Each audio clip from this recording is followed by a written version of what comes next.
Pesisir Lamno dikenal sebagai penduduk bermata biru, berkulit putih, dan berambut ikan berwarna pirang, keturunan bangsa Eropa. Pria atau gadis Lamno bermata biru sudah menjadi hal biasa, dan menurut sejarah, mereka adalah keturunan bangsa Eropa yang menikah dan hidup di Lamno sekitar abad ke-15. Pasca tsunami, Lamno termasuk daerah terparah dampak bencana mahadahsyat tersebut, hingga wilayah pesisir rata dan hanya sedikit yang selamat. Dampak tsunami juga berdampak pada keturunan mata biru Lamno yang hidup di kawasan pesisir, dan sekarang hanya tinggal sedikit warga Lamno bermata biru. Lantas, bagaimana bangsa Eropa bisa hidup bersama dengan masyarakat Lamno? Sebelum lebih tajam kami mengupasnya, tekan dulu subscribe, like, dan share agar sejarah Aceh lebih terpandang di mata dunia.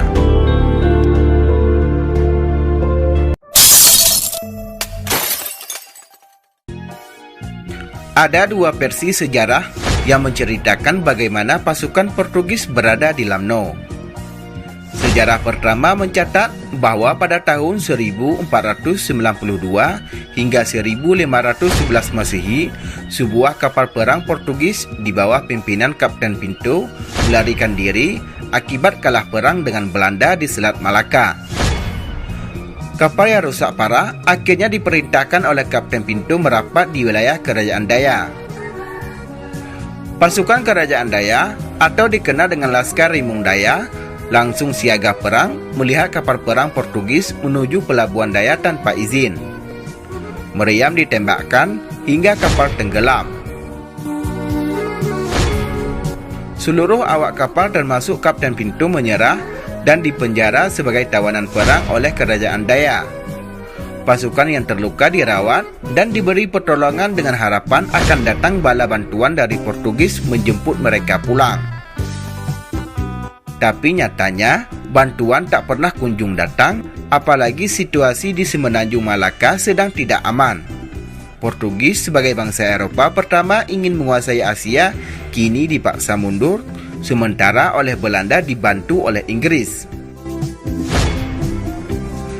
Atas kebijaksanaan penguasa Kerajaan Daya, akhirnya pasukan Portugis dibiarkan hidup dengan warga setempat atas nama status budak. Mereka diajarkan bertani, adat istiadat, dan bahasa Aceh, dan kemudian masuk Islam. Seiring waktu berjalan, dulunya mereka bangsa asing dari benua Eropa sudah menjadi bagian dari penduduk Kerajaan Daya, dan mereka juga diperbolehkan menikah dengan pribumi. Sedangkan versi kedua, sejarah menceritakan bagaimana bangsa Eropa menjadi bagian dari Lamno. Bangsa Portugis melakukan perdagangan dengan penduduk negeri Daya.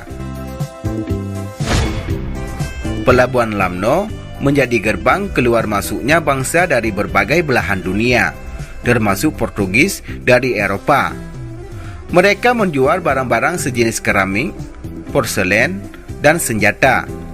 Sementara penduduk negeri Daya menjual rempah-rempah dan emas ke pedagang Eropa. Keterbukaan negeri Daya terhadap bangsa asing membuat Raja Kerajaan Lamuri gusar, kemudian menaklukkan Kerajaan Daya dan menahan bangsa Eropa di Menanga. Portugis yang menjadi tawanan akhirnya berbaur dengan penduduk dan memeluk agama Islam. Mereka kemudian menjadi bagian dari sejarah negeri Daya dan mewarisi keturunan bermata biru di Lamno.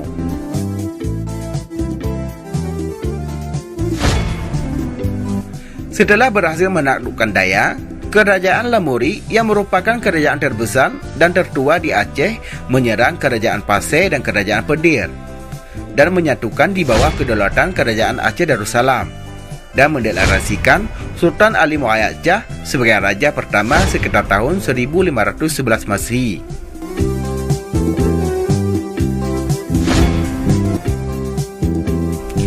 Nah, demikianlah uraian singkat Bahasa News tentang asal-usul keturunan mata biru di Lamno. Jika ada kesalahan dari apa yang kami sampaikan, jangan lupa tulis kritikannya di kolom komentar.